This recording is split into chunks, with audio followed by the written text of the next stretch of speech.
नमस्कार प्रणाम दोस्तों, मैं आपकी किरण। एक मुट्ठी रही वाले के गईली बरसैया गोड़ी निया झलही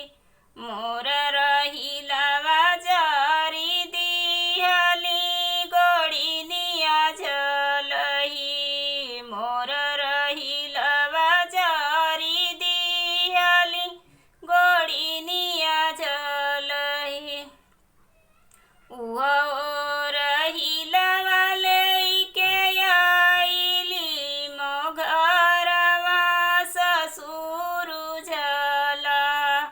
हम के लबदा उठावेला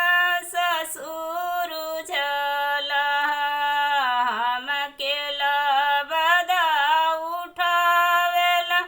ससुर झला एक मुट्ठी रही लवाले के गईली बरसैया गोड़ी निया झलई मोर रही लवा जारी दिहली गोड़ी निया झलई रही लवाले के आइली मघरवा भसुर झला हम के लबदा उठावेला भसुर झला एक